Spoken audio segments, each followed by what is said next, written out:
जी। नमस्ते। मैं इस क्यूआई चैनल के माध्यम से आप सभी लोगों को कह रहा हूं, देखिए, लड़ाई कोई भी घर पे बैठ के नहीं लड़ी जाती और लड़ाई लड़ने के लिए बड़े जिगरे की जरूरत है। और कहते हैं कि जब एक जमाने में आजादी के दीवानों की फौज निकलती थी तो उनकी संख्या कम होती थी।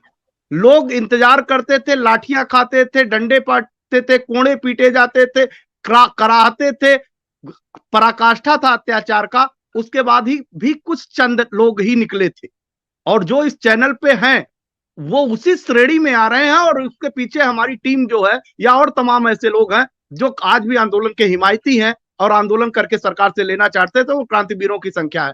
लेकिन एक चीज हम लोगों को बहुत अच्छी तरीके से जाना, कहीं ना कहीं हम सब लोग अपनी रणनीति देखिए, ऑल इंडिया जन आंदोलन संघर्ष न्याय मोर्चा का राष्ट्रीय अध्यक्ष होने के नाते मैं वो तमाम कोशिशें करता हूं।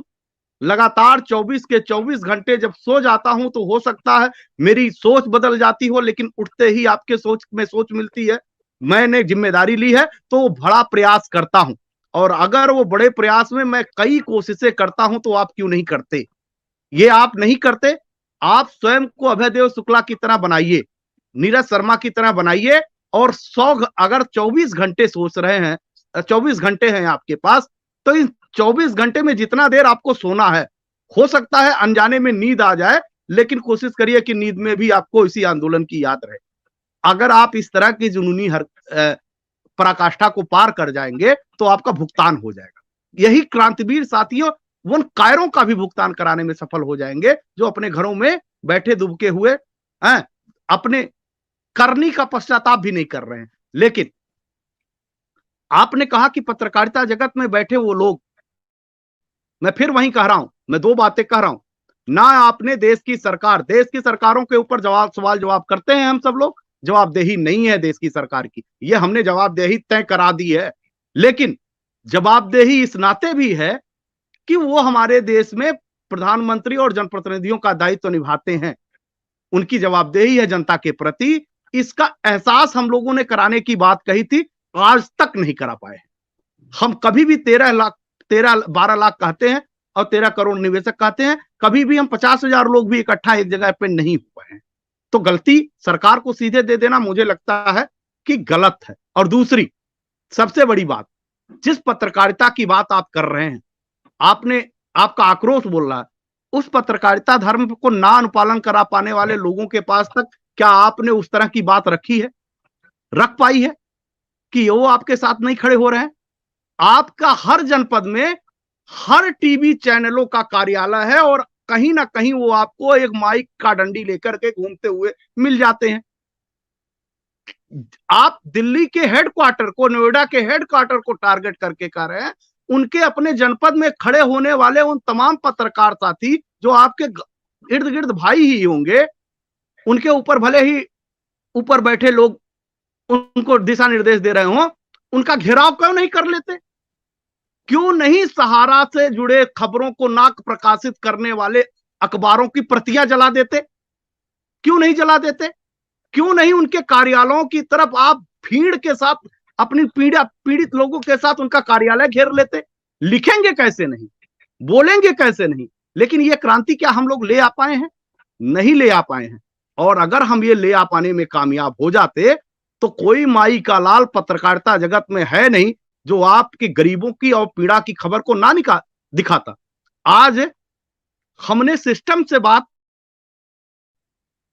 आशुतोष पाठक जी के पास ले जाकर के रखा है। ना जाने कितने आशुतोष पाठक जी अभी भी पत्रकारिता जगत में पड़े हुए हैं, सच उनके पास तक पहुंचा ही नहीं है और हमने सच को सच के तरीके से बताया ही नहीं।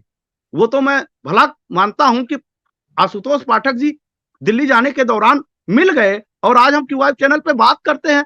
आज जिस क्यूआई चैनल के लिए, जो बड़ी मीडिया के लिए हम लोग प्रयास कर रहे हैं, यूट्यूब में एक बड़ा मीडिया का नाम जोड़ा जाता है क्यूआई चैनल, आज आपको संपूर्ण मंच दे दिया कि नहीं दे दिया?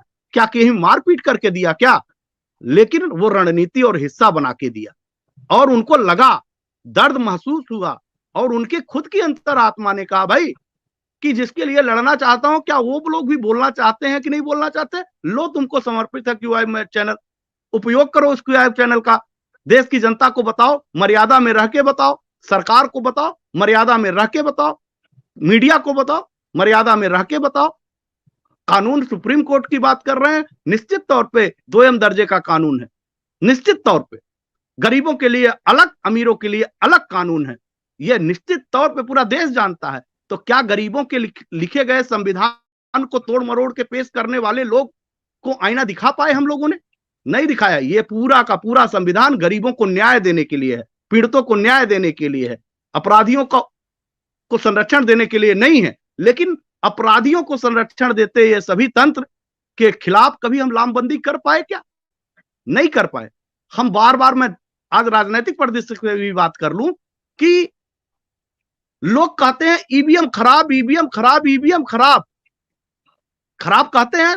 भारतीय जनता पार्टी अपने पूरे प्रभाव में आकर के बात करने में सफल हो रही है और हर राज्यों में जीत रही है। क्या विपक्ष के लोगों में यह कुवत है? भोलानाथ का ब्रश कटर एक बैटरी चालित मशीन है जिसका चार्जिंग समय 3.5 घंटे है। यह 6 से 8 घंटे के प्रभावशाली संचालन समय का दावा करता है, जिससे यह एक बार चार्ज करने पर 16,000 वर्ग फुट गेहूं या चावल के खेतों को कुशलतापूर्वक काट सकता है, जबकि इसका पेट्रोल समकक्ष व्यक्ति उसी कार्य के लिए 1,000 रुपए मूल्य का पेट्रोल खर्च करता है।